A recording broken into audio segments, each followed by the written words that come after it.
back for another one. You know something? You want to see a bunch of grown men cry? Talk about money. But anyway, PJ's back, hurting their feelings again.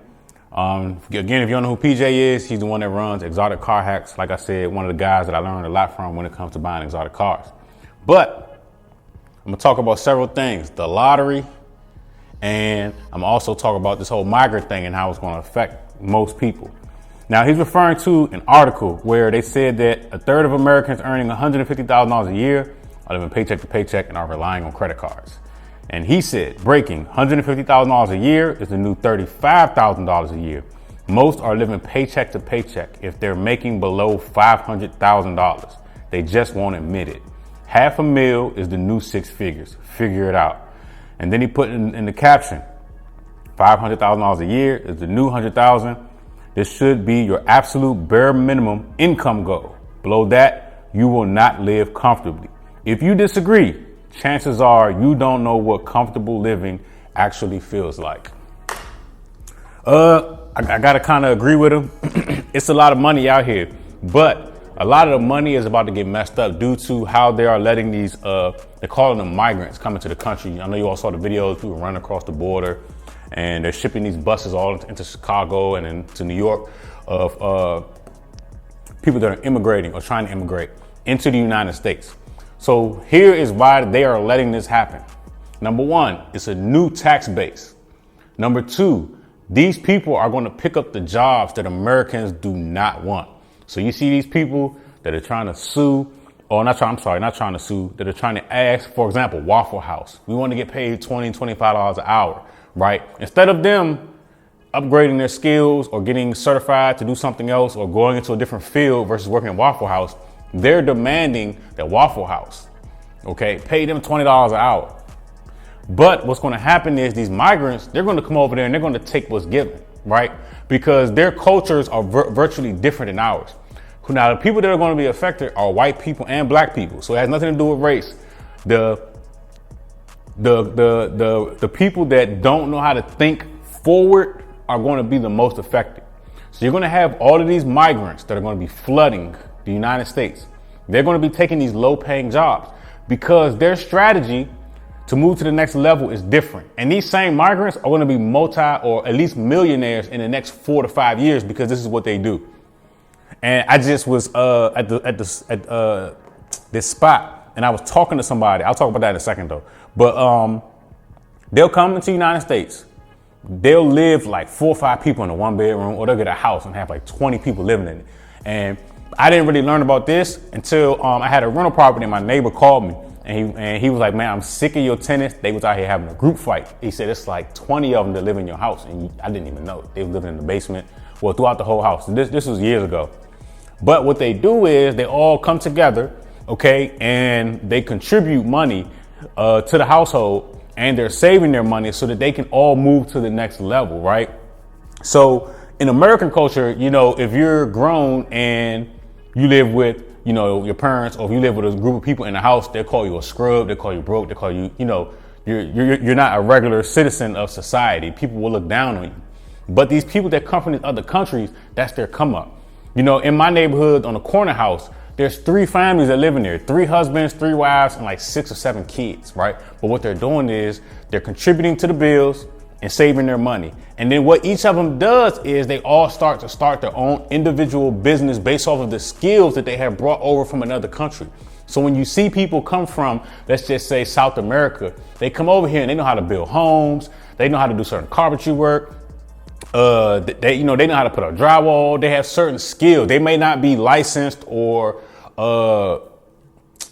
certified, but they know how to do a lot of this stuff. And then what they do is they come over here, they get an EIN, they start an LLC, and then they, start taking the steps, to get acquire the licenses and the certification and these skills. And there are groups here that assist them, that put the money up, that pay for them to get these skills and get licensed and move to the next level. That's how they become, or part of how they come here, and they become multimillionaires. So what's going to happen is you, the average person that doesn't want to start their own business, or that doesn't want to do what they need to do skill wise and earn these skills and move to the next level, they are going to take the majority of these low paying jobs, whether it's at fast food, whether if artificial intelligence or robotics hasn't began to take over it, they're going to pick up those jobs like Waffle House, like CVS, like, Subway, like these things, like these lower end jobs. And if you notice, they come over here and within 4 to 5 years, they're almost, or they are millionaires. Okay. While Americans have been here from day one, right? And can't even get to that status because they don't understand these basic economics. But what Americans are doing is they're wasting their money and time on things like the lottery. As we keep seeing, we keep having these $1 billion jackpots, and all it's doing is just sucking up money.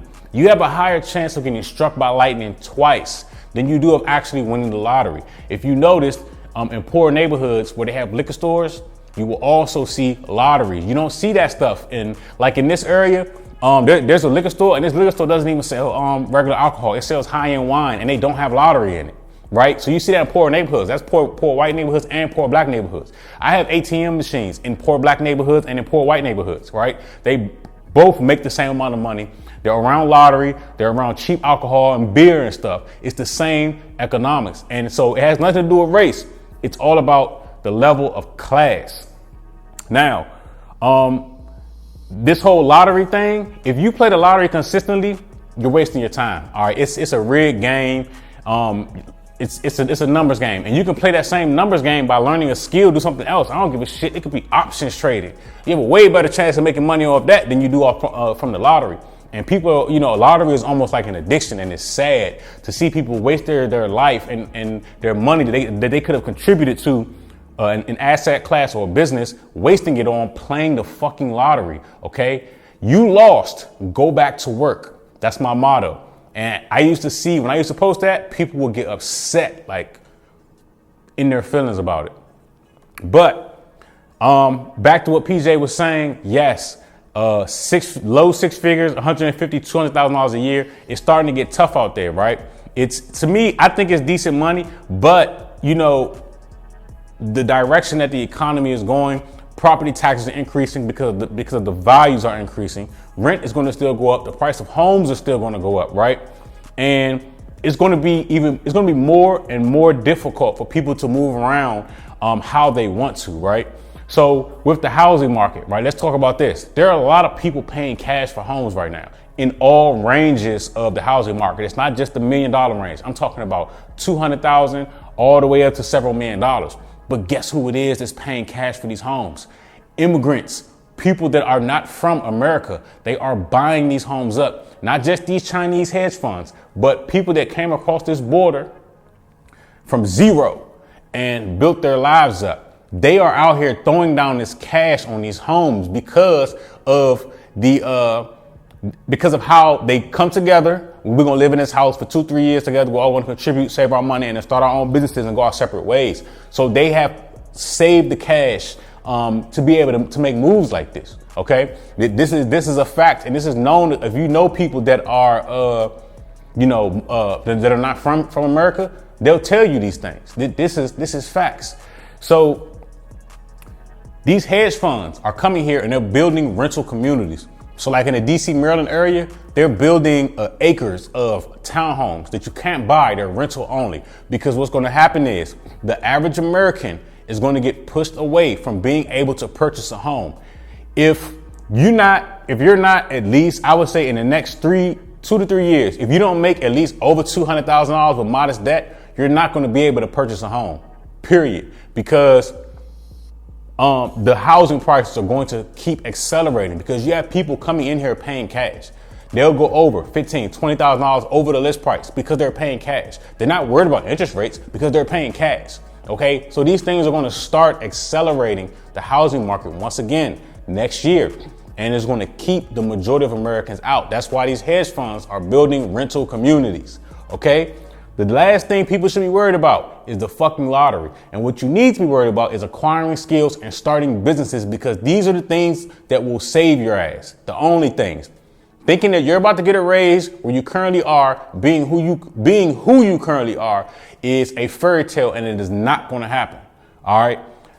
Yes, it is fucked up out here, but there's something you can do about it, and you can still live a great life. by getting out here, starting a business on the internet, acquiring skills that makes you more viable to these different countries. Hell, do what I did. Where you currently work, go to your human resource office and figure out how you can get them to pay for you to go to college. How you can get them to pay for certain skill sets that you can, get licensed to, and have them pay for it. Every organization or corporation has this stuff. I did it. They paid for my last year. They paid for my last year in college because I had no idea that the company I was working for, they'll pay for you to go to college, right? But I didn't know. So since I didn't know and I was already through college on my last year, they paid for the last year. So these are things that you can take advantage of to, they're using you, use them back, right? Like they're probably paying you a non-livable wage. So go ahead and have them pay for your college. So that way you don't have student loan debt, or you're not paying out of your pocket, to move yourself to the next level. Have them pay for you to go to the next level. Have them pay for it and then quit and go get a better job somewhere else, right?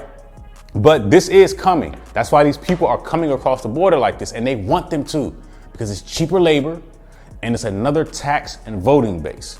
You as a regular American do not matter anymore, okay? What matters is the people that are getting money. You complaining on social media, you complaining in comment sections, nobody gives a fuck. And that's just real.